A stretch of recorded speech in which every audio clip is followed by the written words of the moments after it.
قرآني في قلبي دوما يغمرني من فيض ضياء آيات المولى تدفعني نحو العليا والكون মানুষের পকেট কেটে অর্থগুলোকে কুক্ষিগত করবার জন্য ষড়যন্ত্রের সিস্টেম আবিষ্কার করেছো।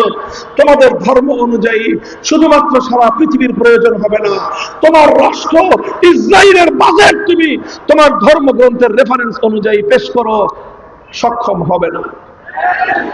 কেন হবে না? ইসলাম কেন পারবে? কারণ ইসলামের মধ্যে কোরআনের অসংখ্য আয়াত রয়েছে, যে আয়াতগুলো একটা জাতীয় বাজেট প্রণয়ন করবার ক্ষেত্রে দিক নির্দেশনা দেয়। আল্লাহর নবীর অসংখ্য হাদিস রয়েছে, যে হাদিসগুলোর আলোকে আমরা বাজেট প্রণয়নের জন্য সেখান থেকে আমরা লাইট পাবো, আলো পাবো, নির্দেশনা পাবো। কিন্তু অন্য কোন ধর্ম প্রণেতাদের কাছে তাদের ধর্মীয় কোনো নির্দেশনাই নাই। এর আরেকটা জ্বলন্ত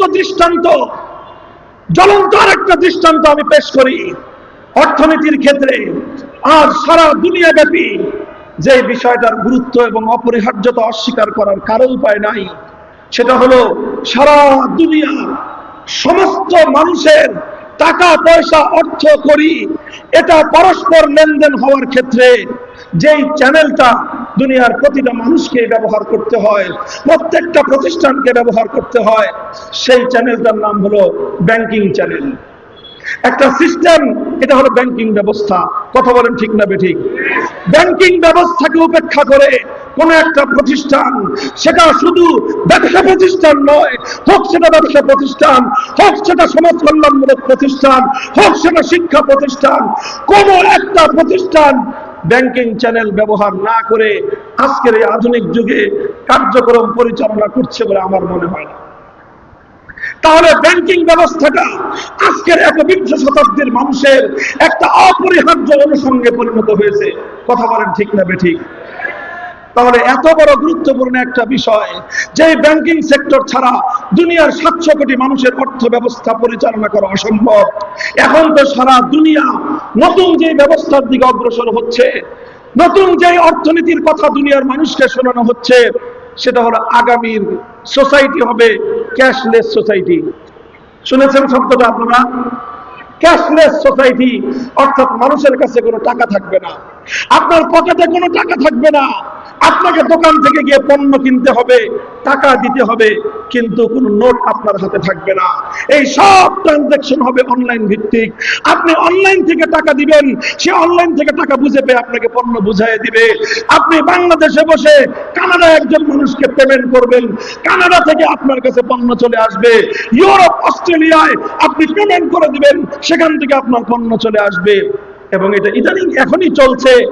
দিন যত গড়াচ্ছে মানুষের এই মুদ্রা ব্যবহার কমছে। ক্যাশলেস সোসাইটি গড়ার জন্য আজকের পশ্চিমা বিশ্ব পাগল পারা হয়ে উঠেছে। এবং এটারও আর এক বিশাল একটা গোমরের ফাঁক এখানে রয়েছে, সেই আলোচনা আজকে আমি করব না। এই ক্যাশলেস সোসাইটি গড়া, এটা হলো সারা দুনিয়ার মানুষের পকেট কেটে সমস্ত অর্থগুলোকে কুক্ষিগত করবার সর্বশেষ ইহুদিবাদী ধান্দা এবং ষড়যন্ত্রের ফাঁক। এখন এই ধান্দা এবং ষড়যন্ত্রের ফাঁক থেকে বিশ্ব মুসলিম উম্মাহকে কিভাবে রক্ষা করা হবে, এটাই আজকের আধুনিক তরুণ মুসলমানদের চিন্তার বিষয়। এটা আমাদের আগামী দিনের চ্যালেঞ্জের বিষয়। সারা দুনিয়ার মুসলমানরা ঐক্যবদ্ধ হয়ে ক্যাশলেস সোসাইটি গড়বার ইহুদিবাদী ষড়যন্ত্রকে রুখে দিতে হবে। কেমনে করবা সেটা তোমাদের অনেক বড় চিন্তার বিষয়, আলাদা সাবজেক্ট। কিন্তু আমি বলছি, এই যে সারা দুনিয়ায় এই যে ব্যাংকিং চ্যানেলে মানুষ যে অর্থনীতির অর্থ লেনদেন করছে, আদান প্রদান করছে, ব্যাংকিং ব্যবস্থা ছাড়া দুনিয়ার কোনো প্রতিষ্ঠান, দুনিয়ার কোনো ব্যক্তি, দুনিয়ার কোনো পরিবার এখন অনেকটা অকেজ এবং পঙ্গুর মতো কাজ করা সম্ভব না। এই যে এত বড় গুরুত্বপূর্ণ একটা সেক্টর, এই সেক্টর সম্পর্কে যদি আমি আন্তঃধর্মীয় সংলাপে বসে সবগুলো ধর্মাবলম্বীকে যদি বলি, ব্যাংকিং সেক্টর এমন একটা গুরুত্বপূর্ণ বিষয়, মুসলমানরা তোমরা তোমাদের ধর্ম ইসলাম অনুযায়ী ব্যাংক ব্যবস্থা কিভাবে চলতে পারে তার একটা ব্যাংকিং সিস্টেমের ফর্মুলা আমাদের কাছে জমা দাও। হিন্দু ধর্মাবলম্বীরা তোমাদের ধর্ম অনুযায়ী ব্যাংকিং কিভাবে চলতে পারে তার একটা ফর্মুলা জমা দাও। বৌদ্ধ, ইহুদি, খ্রিস্টান সবাই যার যার ধর্ম অনুযায়ী আজকের একবিংশ শতাব্দীর ব্যাংকিং সিস্টেম কিভাবে চলতে পারে তার একটা ফর্মুলা তোমাদের ধর্মের আলোকে আমাদের কাছে প্রদান করো। এই ওপেন চ্যালেঞ্জ অথবা এই প্রশ্ন যখন আমরা সবগুলো ধর্মের কাছে রাখবো, জবাব কি আসবে? মুসলমানরা বলবে আমাদের কাছে নতুন করে চাওয়ার কিছু নাই।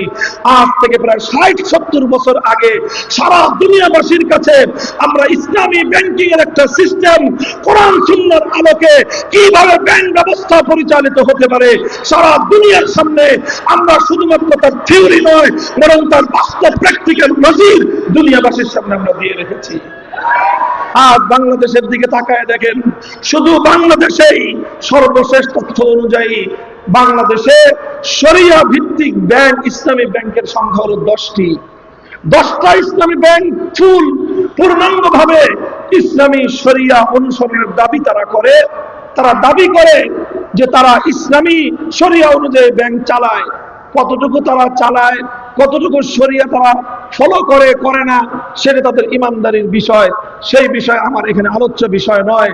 আমার আলোচ্য বিষয় হলো ইসলাম একটা ব্যাংকিং ব্যবস্থার ফর্মুলা দুনিয়াবাসীকে দিয়েছে। কথা বলেন ঠিক না বেঠিক? সেই ফর্মুলা অনুযায়ী বাংলাদেশেই, আমার ছোট্ট বাংলাদেশে 10টা ব্যাংক ইসলামী শরিয়ার নীতি ফলো করে পরিচালিত হচ্ছে। বাংলাদেশের সেন্ট্রাল ব্যাংক, বাংলাদেশ ব্যাংকের বিরাট একটা সেক্টর, বিরাট একটা পার্ট এটা ইসলামিক ব্যাংকিং এর জন্য আলাদা করে দিয়েছে রাষ্ট্রের পক্ষ থেকে। কারণ ইসলামী ব্যাংক আজকের এমন একটা বাস্তবতা যে সারা দুনিয়া ইসলামী ব্যাংকিং ব্যবস্থার বাস্তবতাকে মেনে নিয়েছে। এখন বাংলাদেশকেও ইসলামী ব্যাংকের বাস্তবতা মেনে নেওয়া ছাড়া বিকল্প কোনো উপায় নাই। আচ্ছা, এবার বলেন, বাংলাদেশে তো 10টা ইসলামী ব্যাংক আপনি বাংলাদেশে আপনার দেশেই খুঁজে পেলেন। আরো এই 10টার বাইরেও আরো প্রায় 6-7টা ব্যাংক এমন রয়েছে যেগুলো পূর্ণাঙ্গ ইসলামী শরিয়া অনুসরণ না করলেও ইসলামিক ব্যাংকিং এর ব্রাঞ্চ রয়েছে, উইন্ডো রয়েছে, আংশিকভাবে তারা ইসলামী শরিয়া ফলো করে চলতেছে। এই তো হলো ইসলামিক ব্যাংকের অবস্থা। যে 70 বছর ধরে পৃথিবীর দেশে দেশে ইসলাম ধর্মের মতে কোরআন সুন্নাহর আলোকে ব্যাংকিং ব্যবস্থার নীতিমালার আলোকে ব্যাংক শুধুমাত্র থিওরিটিক্যাল নয়, প্র্যাকটিক্যালি তারা পরিচালনা করে আসছে এবং দুনিয়ার 700 কোটি মানুষকে ব্যাংকিং সেবা দিয়ে যাচ্ছে। কথা বলেন ঠিক না বেঠিক? ইসলামী ব্যাংকগুলোতে অ্যাকাউন্ট শুধু মুসলমানদের? আরে বিগত সরকার তো এমন সিস্টেম করে দিয়ে গেছে, বাংলাদেশের সবচেয়ে বড় ইসলামী ব্যাংকে শুধু মুসলমানরা নয়, অন্যান্য ধর্মাবলম্বীদেরকে চাকরির ব্যবস্থা পর্যন্ত করে দিয়ে গেছে। তো সব ধর্মাবলম্বীদের অ্যাকাউন্ট খুলছে ইসলামিক ব্যাংকগুলোতে। অর্থাৎ ইসলামী ব্যাংক শুধুমাত্র মুসলমানদেরকে ব্যাংকিং সেবা দিচ্ছে না, হিন্দুকে ব্যাংকিং সেবা দিচ্ছে, বৌদ্ধকে ব্যাংকিং সেবা দিচ্ছে, খ্রিস্টানদেরকে সেবা দিচ্ছে, ইহুদিদেরকে সেবা দিচ্ছে। পক্ষান্তরে অন্য ধর্মাবলম্বীদের ব্যাপারে আমি বলবো, এটা বাটি চালান দেন। বাটি চালান বুঝেন? তুলা রাশি দিয়ে বাটি চালান দেন। শুধু বাংলাদেশ নয়, পৃথিবীর দক্ষিণ থেকে উত্তর মেরু পর্যন্ত সারা পৃথিবীর 157টা কান্ট্রিতে খবর নিয়ে আসুন। একমাত্র একটা ব্যাংক, এক পিস ব্যাংক নিয়ে আসবেন, হিন্দুরা হিন্দু ধর্মের নীতিমালা অনুযায়ী যে ব্যাংকটা চালায় এবং সেই ব্যাংকের নাম হলো হিন্দু ব্যাংক। অথবা খ্রিস্টান, সারা পৃথিবীর সর্বদিক থেকে তারা এত উন্নত জাতি, সারা দুনিয়া জুড়ে একটা ব্যাংক দেখান যে ব্যাংকটা খ্রিস্টানরা তাদের ধর্মগ্রন্থ ইনজিল শরীফ অনুযায়ী অথবা তাদের পয়গম্বর ঈসা আলাইহিস সালাম থেকে প্রাপ্ত হাদিসের আলোকে, ঈসা নবীর বাণীর আলোকে তারা তাদের ব্যাংক পরিচালনা করে। হাজার হাজার ব্যাংক লাগবে না, শুধু একটা ব্যাংক খ্রিস্টান ব্যাংক দুনিয়াবাসীর সামনে উপহার দেন, বৌদ্ধ ব্যাংক একটা উপহার দেন, ইহুদি ব্যাংক একটা উপহার দেন। এইটা আমার চ্যালেঞ্জ। আমার এই চ্যালেঞ্জের ফলাফল আমি আগাম ঘোষণা করছি। আমাদের এই চ্যালেঞ্জ গুলো ধ্বনিত প্রতিধ্বনিত হয়ে ফিরে আসবে, শূন্যে ঘুরতে থাকবে। চ্যালেঞ্জ গ্রহণ করবার মতো এই পৃথিবীতে ইসলাম ধর্মাবলম্বী ছাড়া অন্য কোন ধর্মাবলম্বীর কোন মায়ের গর্ভের সন্তান জন্ম নেয়।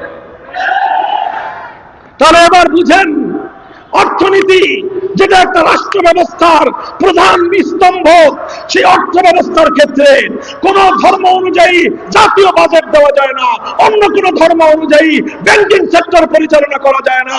অর্থনৈতিক কার্যক্রম পরিচালনা করবার জন্য অন্য কোন ধর্মের মধ্যে কোন ফর্মুলা নাই, কোন নীতিমালা নাই।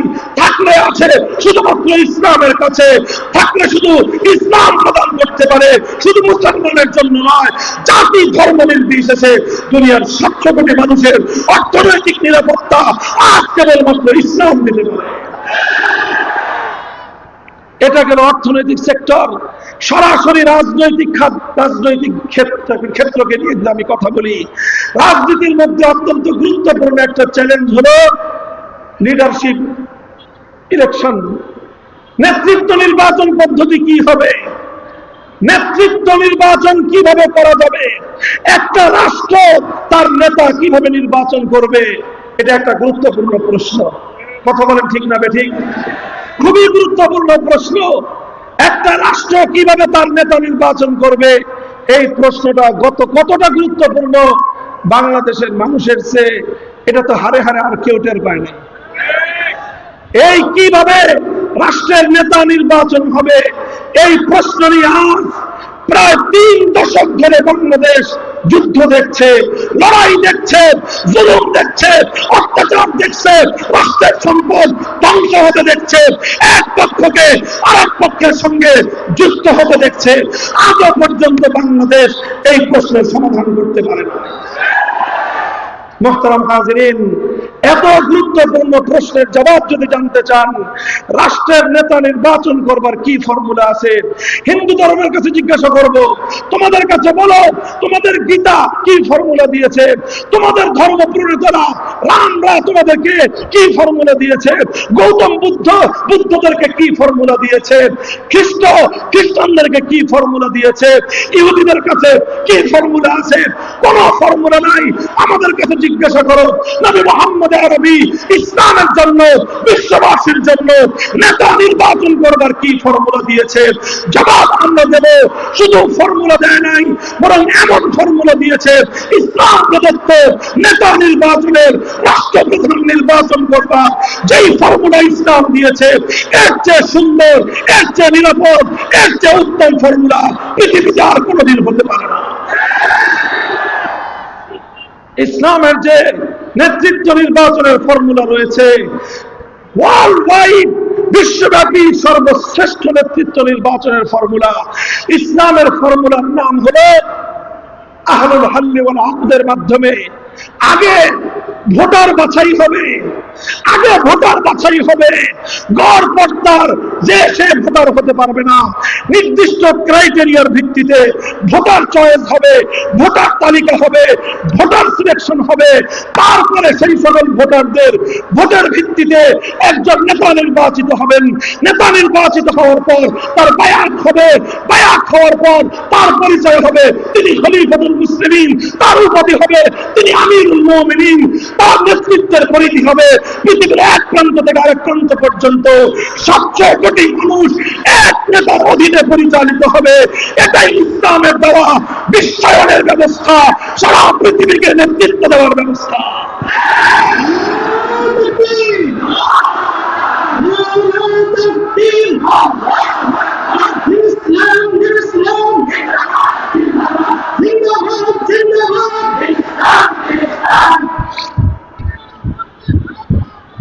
মোহতারাম হাজিরিন, তাহলে নেতৃত্ব নির্বাচনের ক্ষেত্রে, রাষ্ট্র প্রধান নির্বাচনের ক্ষেত্রে ফর্মুলা যদি দিতে পারে, একমাত্র দিতে পারে কারা? চিৎকার করবেন, একমাত্র দিতে পারে, একমাত্র দিতে পারে। অন্য কোন ধর্মাবলম্বীদের কাছে নেতৃত্ব নির্বাচন করবার কোন ফর্মুলাই নাই। গীতা এ ব্যাপারে নীরব, ত্রিপিটক এ ব্যাপারে নীরব, ওল্ড টেস্টামেন্ট এ ব্যাপারে নীরব, নিউ টেস্টামেন্ট এ ব্যাপারে নীরব, হিন্দু, বৌদ্ধ, ইহুদি, খ্রিস্টান সবাই এ ব্যাপারে নীরব। মুসলমানরা একমাত্র সরব। দিকে দিকে আজ দাবি উঠছে, সারা দুনিয়ার মুসলমানরা আজ নতুন করে দাবি উত্থাপন করছে, তন্ত্রমন্ত্রের দিন শেষ, খেলাফতের বাংলাদেশ।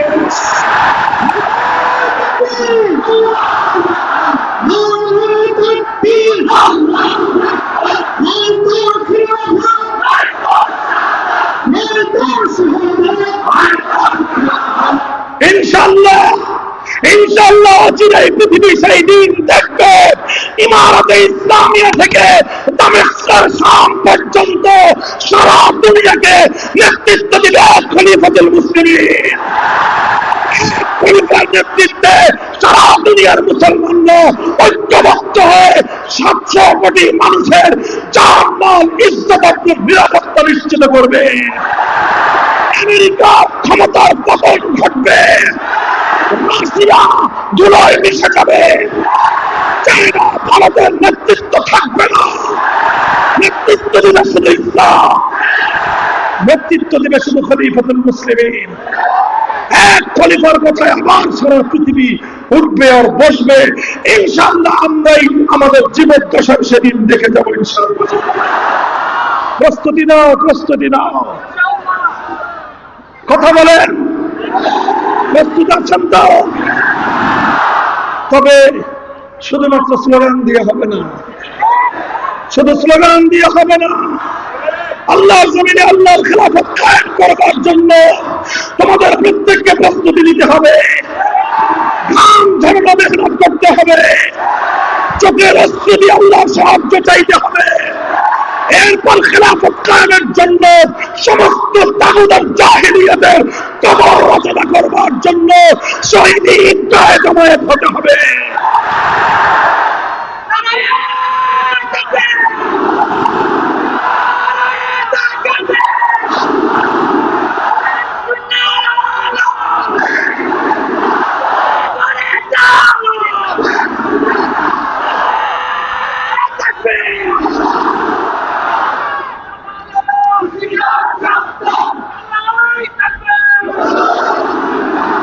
ধৈর্য আছে, ধৈর্য।